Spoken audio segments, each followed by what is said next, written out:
Il-valur aktar b'saħħtu tal-isterlina meta mqabbel mal-ewro qed ikollu effett tajjeb fuq l-iskejjel tal-Ingliż f'Malta.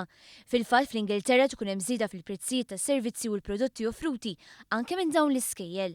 B'hekk l-iskejjel f'Malta spiċċaw joffru dan is-servizz edukazzjoni bi prezz ħafna irħas. Ikkonfermat dan ma' One News il-kap eżekuttiv tal-Federazzjoni tat-Talim tal-Ingliż f'Malta Felthom Genevieve Abela. Vantaġġi diġà qegħdin hemmhekk. Issa il-fatt li llum il-ġurnata sterlina hija b'saħħitha biżżejjed kontra l-euro li il-euro ħad tiġi irħas għal ħafna nies li qed jiġu minn pajjiżi li m'għandhomx euro jew li għandhom euro wkoll, bl-Ingliż ngħidu they're going to get better bang for their buck. Ħajjieħdu ħafna iktar servizzi għall-infiq tagħhom. Il-fatt li l-istudenti taħallsu prezz irħas dan ma jnaqqas mill-kwalità ta' tagħlim offrut. Aħna dejjem kellna l-vantaġġ li meta xi ħadd qed jażel biex jistudja f'Malta qed jieħu ħafna iktar kwalità għal l-infiq tiegħu.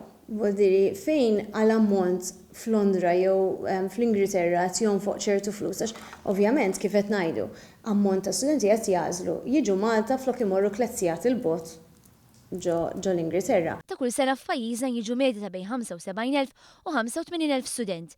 Jirriżulta wkoll li dawn l-istudenti qed jażlu li jqattaw aktar ġranet f'pajjiżna. Mill-ġurnata naraw turist li jiġu biex jistudjaw l-Ingliż f'Malta on average idumu 22 ġurnata, imma għandna wkoll dawk it-turisti li jistudjaw f'Malta għal 3 xhur fuqhom.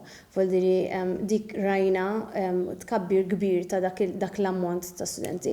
Ovvjament hekk inti ħadd interess li ħadd titlaq minn pajjiżek ħadd tistudja 3 xhur fuqhom, mela anke l-kwalità tal-istudent u l-spending power tal-istudents ola wkoll.